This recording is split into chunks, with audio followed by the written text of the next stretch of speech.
Hablaremos esta noche de algunas constelaciones.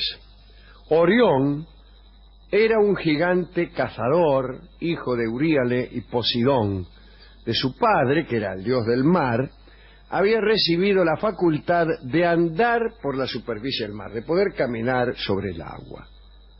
Era, según se dice, de una belleza extraordinaria y estaba dotado de una fuerza prodigiosa. Se había casado con Cide, una dama muy hermosa, que tuvo, sin embargo, la mala idea de rivalizar con Hera, la mujer de Zeus. La diosa, que no admitía competencia, la precipitó en el infierno redondamente. O sea, se enojó. Así que anda diciendo que sos más linda que yo, chao. Desde entonces, Orión trató de enamorar a numerosas mujeres, pero a pesar de su belleza, era siempre rechazado. ¿Qué pasó? Qué raro, ¿eh? La suerte de la fea, la linda la desea. Y en el caso de los hombres suele ser igual.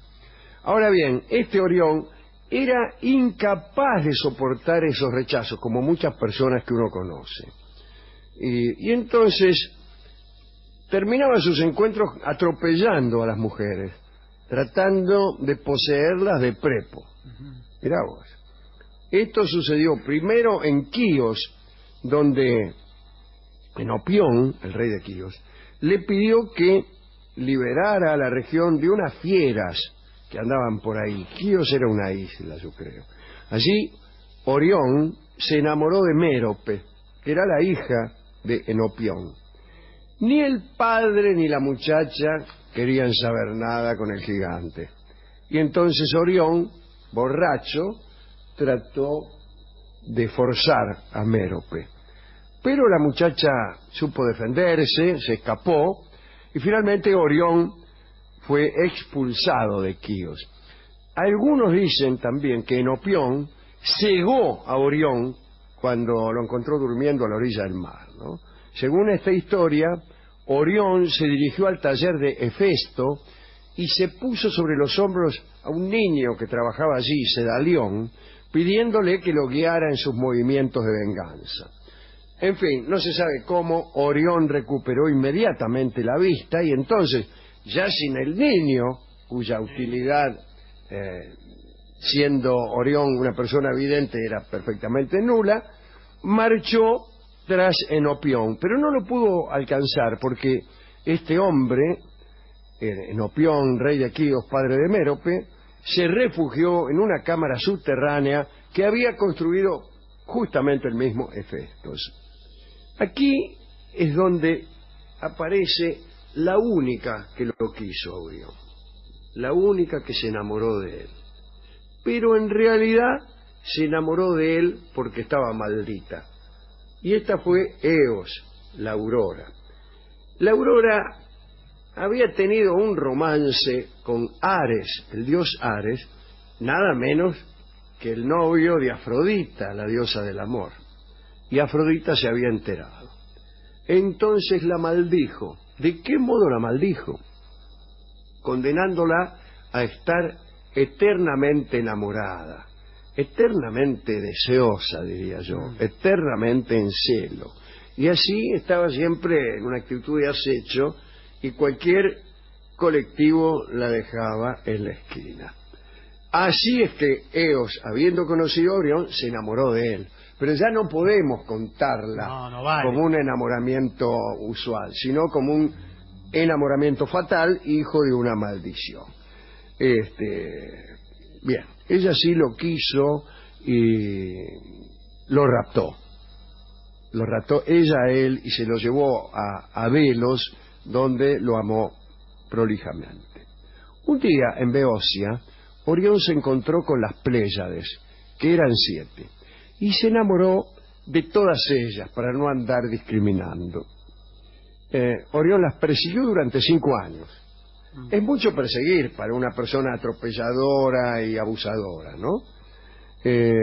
Hasta que Zeus las transformó en palomas primero y en estrellas después, todo para liberarla de un pesado como Orión.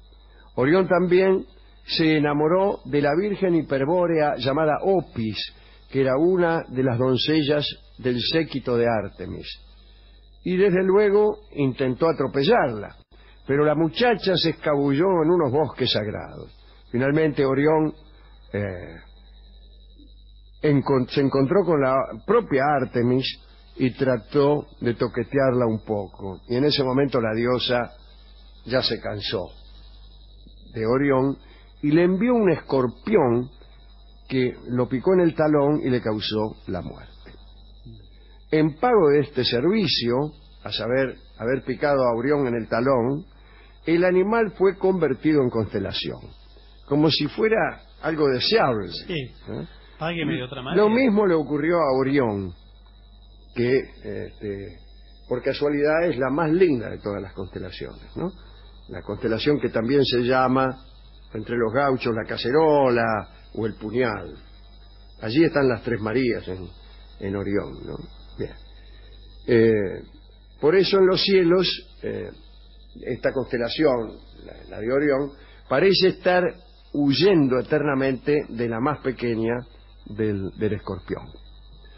Otra constelación surgió de la historia de Demifonte. Demifonte era rey de la ciudad de Eleunte.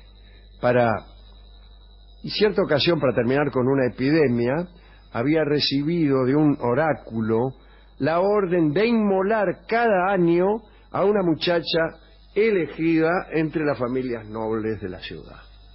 Entonces, cada vez que llegaba fin de año, hacían un sorteo entre las minitas más lindas, pero también más nobles de la ciudad, y bueno. Y Demifonte era el que organizaba el sorteo. Entonces ponía en una caja los nombres de todas las chicas, pero él también tenía hijas muy lindas y no ponía los nombres de sus hijas en la caja. Bueno, un día uno de los nobles de la ciudad, llamado Mastucio, ¿qué hace Mastucio? Se negó a permitir que se sortearan a sus hijas si el rey no hacía lo mismo con las suyas. Escúcheme. Y el rey, Demifonte, enojado, mató a una hija de Mastucio ya directamente sin sorteo. La mató directamente. Tiempo más tarde, para vengarse, Mastucio invitó al rey y a sus hijas a un sacrificio ritual. Las muchachas llegaron primero y, bueno, el tipo Mastucio las mató. Parece que mezcló después la sangre de las chicas con vino de una copa y cuando llegó Demifonte le ofreció una copa de vino. Enseguida Demifonte supo la clase de brebaje que había ingerido y ordenó entonces a sus soldados que mataran y arrojaran al mar a Mastucio. Bueno, toda una porquería, ¿no?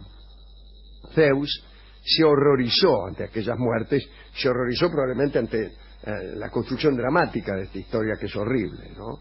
E hizo de la copa, para darle un final tan malo como el resto del desarrollo, de la copa de vino hizo una constelación. No me gustó esta. Croto era hijo de Pan y de Eufeme, que era la nodriza de las musas. Entonces era como un hermano de leche de las muchachas y habitaba con ellas en el Helicón. Un día, para mostrarles su admiración, Croto inventó los aplausos. Los aplausos no son entre otros. De manera que lo que nosotros vemos como un puñal no es ni por casualidad un puñal. No existe eso, no existe, es solamente una construcción que el hombre hace a partir de una visión totalmente parcial e incorrecta. La Vía Láctea, ese inconcebible conjunto de estrellas, en uno de cuyos suburbios está ubicado nuestro Sol, era para los griegos un chorro de leche de los pechos de Hera, que fue derramado cuando ella se negó a amamantar a Heracles. Un detalle interesante: Vía Láctea en griego se dice, ¿sabe cómo? ¿Cómo? Galaxia. Ah, Eso es Vía Láctea en griego, ¿eh? Bueno, hemos ido a la discoteca y hemos solicitado al discotecario de esta emisora nueva alguna canción que ilustrara esta paradójica costumbre de los griegos de convertir en constelaciones a las personas, ¿no?